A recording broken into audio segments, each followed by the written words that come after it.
बचपन से एक गैंगस्टर द्वारा तैयार किया गया एक आदमी अपनी शांतिप्रिय प्रेमिका की खातिर हिंसा का जीवन छोड़ने का फैसला करता है। लेकिन उसका हिंसक अतीत और भाग्य उसे इतनी आसानी से जाने नहीं देगा।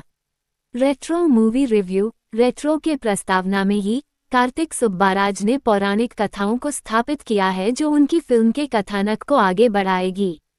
एक आध्यात्मिक वक्ता भगवान कृष्ण के बारे में बात करता है और हम एक बच्चे को देखते हैं, एक ऐसा निशान जिसके कारण उसे मोरपंख समझा जा सकता है, जिसे एक गैंगस्टर की दयालु पत्नी अपने साथ ले जाती है। अनुमान लगाए कि अपने दत्तक पिता अपने चाचा की स्वीकृति जीतने के लिए कौन हार मान लेता है, और उसकी प्रेमिका का नाम रुक्मिणी।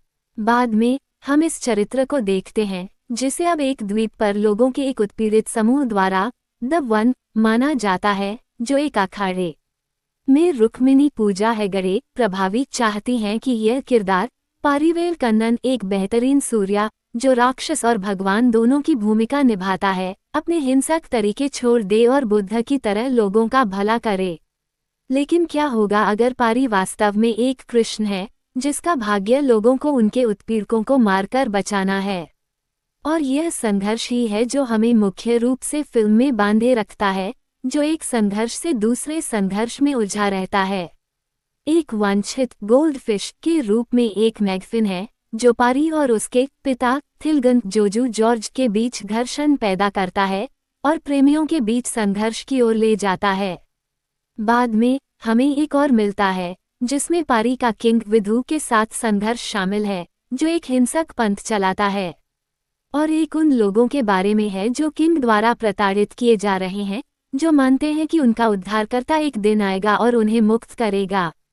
जबकि कार्तिक सुब्बाराज उन्हें मुख्य संघर्ष से जोड़ते हैं, लेकिन सब कुछ संतोषजनक रूप से एक साथ नहीं आता है। दूसरे भाग में कुछ ऐसे क्षण हैं जब कुछ महत्वाकांक्षी लेखन विकल्प, जैसे कि चरमोत्कर्ष, जो कुछ पहलुओं में फिल्म निर्माता के जिगर ठंडा डबल एक्स की प्रतिध्वनि करता है, अनपेक्षित प्रतिक्रियाओं को जन्म देता है। ऐसे समय भी हैं जब हिंसा लंबे समय तक चलती है। रुक्मिणी के शांतिवाद को भी हमें ये समझाने के लिए एक मजबूत कारण की आवश्यकता थी कि वह पारी से क्यों अलग हो जाती है जब वह हिंसा का सहारा लेता है, खासकर जब वह उसे या किसी और को बचाने के लिए होता है। लेकिन कार्तिक सुब्बाराज ने फिल्म निर्माण के अपने हुनर से हमें इन सभी आशंकाओं को नज़रअंदाज करने पर मजबूर कर दिया है। 15 मिनट का सिंगल शॉट सीक्वेंस जिसमें गाना और डांस, गर्मागर्म बातचीत और तनावपूर्ण एक्शन शामिल है, बस आपको खड़े होकर ताली बजाने का मन करता है।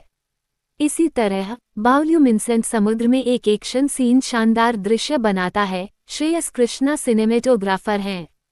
फिर सूर्या हैं, जिनकी मौजूदगी ही फ्रेम को रोशन कर देती है। अभिनेता का प्रदर्शन भी उनके हाल के कुछ कामों की तुलना में अधिक स्वाभाविक लगता है, जहां अभिनय में एक निश्चित कृत्रिमता थी। फिर संतोष नारायणन हैं, जो पैर थिरकाने वाले नंबर और एक शानदार बैकग्राउंड स्कोर देते हैं जो कमजोर क्षणों को भी उभार देता है। अगर बाद के हिस्सों में लेखन अधिक केंद्रित होता तो रेट्रो दूसरे भाग के अभिशाप से बच सकता था और वास्तव में यादगार बन सकता था।